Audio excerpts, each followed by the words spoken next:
विशिष्ट महर्षि और प्रभु रामचंद्र जी का ज्ञानमयी संवाद सुनते हैं द आर्ट ऑफ लिविंग के फैकल्टी स्वामी वैशंपायन जी की वाणी से।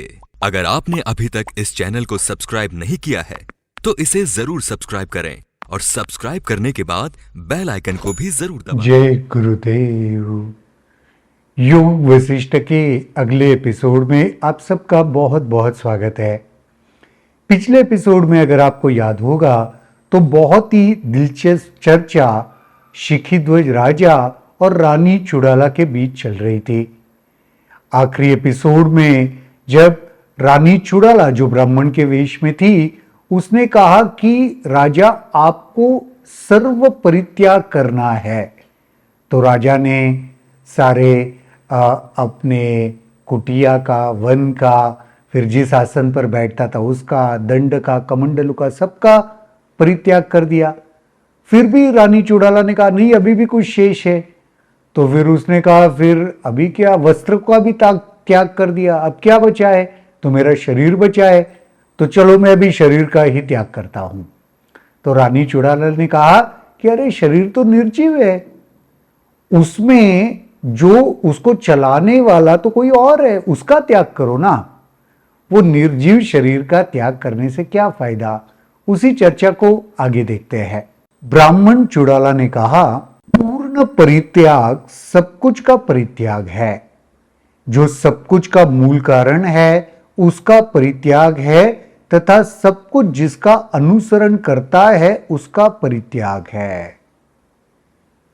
पूर्ण परित्याग सब कुछ का परित्याग, सब कुछ त्याग देना है। जो सबका मूल कारण है, जिसके वजह से सब कार्यरत होते हैं, उसका, उस मूल का परित्याग करना सही मायने में सबका परित्याग करना है। शिखीध्वज ने प्रार्थना की, हे देव कृपया बताए कि वह क्या है जिसका परित्याग करना चाहिए। ब्राह्मण चुड़ाला ने कहा, हे पुण्यात्मा, यह मन ही है जो न निर्जीव है और न सजीव है। मन है जो, उसको आप सजीव भी नहीं कह सकते, निर्जीव भी नहीं कह सकते, इसे ही जीव प्राण भी कहते हैं, प्राण भी इसी को कहा जाता है। इसे इस सब बात का भ्रम है कि मैं ही सब कुछ हूं, और ये मन ही है जिसको इस बात का भ्रम हो चुका है कि मैं ही सब कुछ हूं। यही मन ब्रह्म है, यही मन मानव है, यही मन संसार है, यही मन सब कुछ है। जो ब्रह्म है, अनुभव होता है, ये मन ही है। मानव मनुष्य यह मन की है। यह सारा संसार मन के अलावा और कुछ नहीं, सब कुछ यही मन है। यही राज्य का बीज है, यही शरीर का भी बीज है, यही पत्नी तथा और सब कुछ का भी बीज है। राज्य तुम कहते थे मेरा राज्य, मेरा राज्य, मेरा राज्य क्या है? मन का एहसास, वही राज्य है। तो सभी राज्य का बीज भी यही मन है। शरीर, मेरा शरीर हम कहते हैं, जो कुछ समय पहले आप कह रहे थे कि मैं इसको त्याग दूंगा, परित्याग कर दूंगा, मेरा बचा हुआ यही है सिर्फ। इस शरीर का बीज भी तो मन ही है। यही पत्नी तथा सब कुछ का बीज है। पत्नी का भी बीज यही है, मेरा पत्नी जो कहते हैं, मेरा मेरा, वो भी सब यही है। जब यह बीज का त्याग किया जाता है तो उस सब कुछ का त्याग हो जाता है जो वर्तमान है, बल्कि उस सब कुछ का भी हो जाता है जो भविष्य में उत्पन्न होगा। जब बीज का ही त्याग कर दिया ना, तो वर्तमान में सब कुछ का त्याग कर दिया, और साथ ही साथ उस बीज के वजह से अंकुरित होता है। हाथी का कहानी याद है, वो अज्ञान सुप्त हो गया, फिर हावी हो गया। उसी प्रकार यह मन का त्याग कर दिया तो उसके भीतर का बीज का ही त्याग कर दिया। तो बीज का त्याग कर दिया तो वर्तमान खत्म हो गया, और साथ ही साथ भविष्य में जो हो सकता था उसे भी हमने खत्म कर दिया, उसका भी हमने त्याग कर दिया। जिसमें चित्त होता है उसके हृदय में अच्छाई और बुराई, राज्य और वन, दुख उपजते हैं, और जो मन विहीन होता है उसके हृदय में अत्यधिक आनंद उत्पन्न होता है। मन विहीन क्यों होना चाहिए वो भी बताया, क्योंकि मन होगा तो राज्य, परिवार, शरीर, दुनियादारी सब कुछ की उत्पत्ति होगी, और जब मन ही नहीं रहेगा, और ये सब की उत्पत्ति होने से क्या होगा, दुख का अनुभव होने लगेगा। लेकिन अगर मन ही नहीं है तो फिर वहां सिर्फ और सिर्फ खुशी और आनंद का अनुभव होगा। जिस प्रकार वृक्ष वायु द्वारा आंदोलित होता है उसी प्रकार यह मन इच्छाओं द्वारा आंदोलित होता है। सुंदर उपमा है। हवा आने की वजह से वृक्ष आंदोलित होता है, हिलने लगता है, वैसे स्थिर रहता है, लेकिन वायु के वजह से, हवा की वजह से वो हिलता है। उसी प्रकार मन भी स्थिर रहता है, लेकिन इच्छाएं जैसे आती है मन भी आंदोलित, हिलने लगता है। बुढ़ापे, मृत्यु, जन्म आदि के तरह तरह के अनुभव तथा संत महात्माओं की दृढ़ता लोगों के मन में सचमुच सुधार लाते हैं। बुढ़ापा, मृत्यु, जन्म आदि के तरह तरह के अनुभव, मैच्योरिटी कहते हैं ना, जीवन में आने वाले अलग अलग अनुभवों की वजह से भी एक स्थिरता आती है, मैच्योरिटी आती है, तथा संत महात्माओं की दृढ़ता लोगों के मन में सचमुच, संत महात्मा जो हमेशा वो कार्य करते रहते हैं ज्ञान में लाने का लोगों को, उसकी वजह से भी मन में सुधार आता है, मैच्योरिटी आती है। यह केवल मन ही है जिसे बुद्धि, ब्रह्मांड, अहम, प्राण आदि नामों से अभिहित किया जाता है। मन ही है जिसको बुद्धि कहा जाता है, ब्रह्मांड कहा जाता है, अहंकार कहा जाता है, प्राण कहा जाता है, ये सारे उस मन के ही नाम है। इसलिए इसका त्याग ही पूर्ण परित्याग है, वैराग्य है। इसलिए जिसके वजह से ये बीज है ना, जिसके वजह से सारा संसार है, इस मन का ही त्याग कर दिया तो पूर्ण परित्याग इसी को कहते हैं। इसके विपरीत जिसे आप अपना नहीं समझते उसका परित्याग करते हो तो आप अपने अंदर विभेद उत्पन्न करते हो। यदि कोई हर वस्तु का परित्याग करता है तो हर वस्तु एक असीम चेतना के शून्य में सीमित स्थित होगी। जब कोई पूर्ण परित्याग की स्थिति में बिना ईंधन के दीपक की तरह विश्राम करता है तो वह ईंधन युक्त दीपक की तरह ज्योतिर्मय होता है। तो इसलिए जिसमें यह सब कुछ बन रहा है, जिसके वजह से यह सब कुछ बन रहा है, जिसमें इच्छाओं का आंदोलन होता है, उस मन का ही परित्याग कर दो।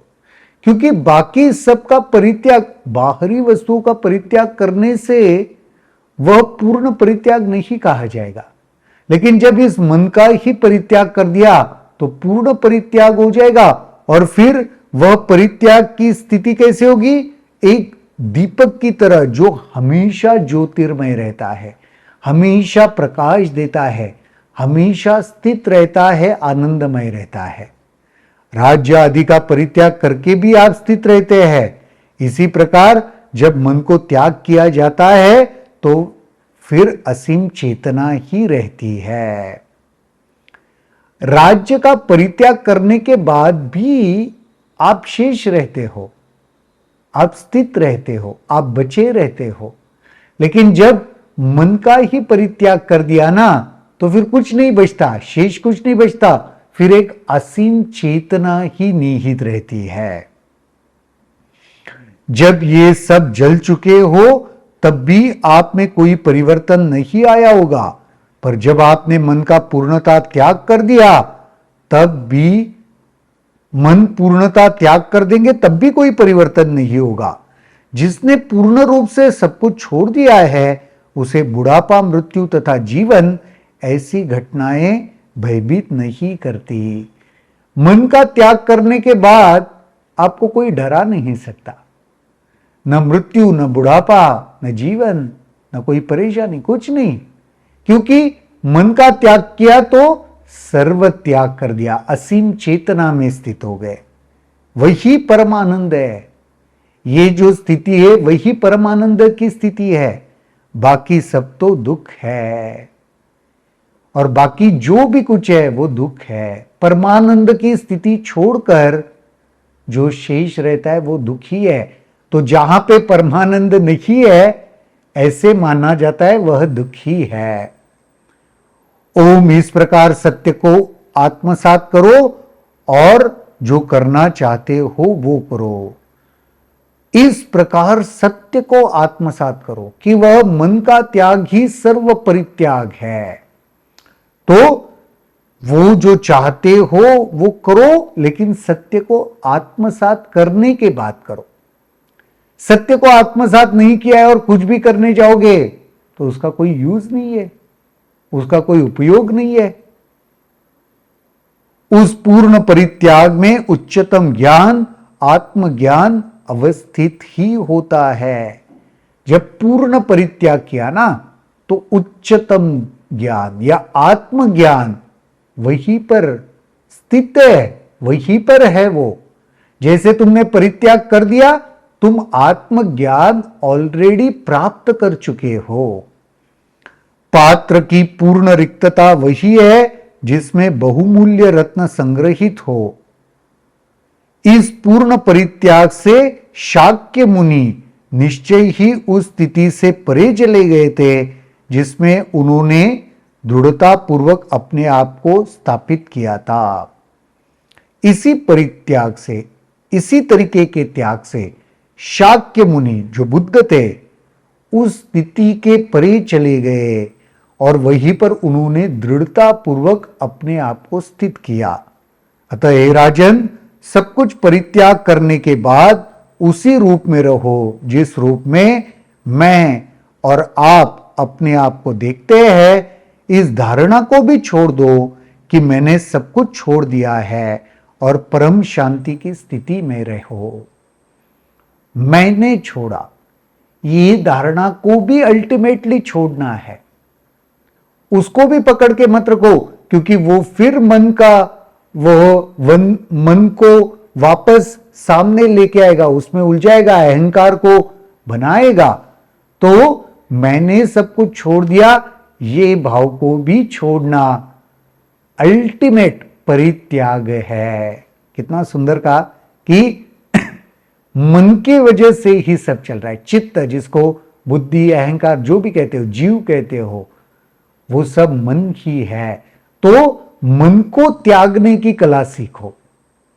मन के चंगुल में मत फंसे रहो, क्योंकि बाकी सब कुछ छोड़ दिया और ये मन के प्रभाव में रहे तो फिर वो परित्याग नहीं कहा जाएगा, क्योंकि वह मन फिर कुछ न कुछ बुनेगा, फिर संसार बुनेगा, फिर उसमें उलझ जाओगे। तो मन का परित्याग ही सर्वश्रेष्ठ परित्याग है। और वो छोड़ने के बाद मैंने सब कुछ छोड़ दिया, इस भाव में भी नहीं रहना, उस भाव को भी छोड़ना है। वही अल्टीमेट है। बहुत ही सुंदर परित्याग, संपूर्ण परित्याग की परिभाषा, डेफिनेशन यहां पे रानी चुड़ाला जो ब्राह्मण के वेश में आई है, राजा शिखिध्वज को बता रही है, समझा रही है। आज के इस एपिसोड के लिए तो यहीं पर रुकेंगे, अगले एपिसोड में देखते हैं और क्या होता है। तब तक के लिए जय गुरुदेव। अगर आपके इस वीडियो को लेकर कुछ सवाल हैं तो कमेंट सेक्शन में जरूर लिखें, जिसके ऊपर हम आने वाले वीडियोस में चर्चा करेंगे।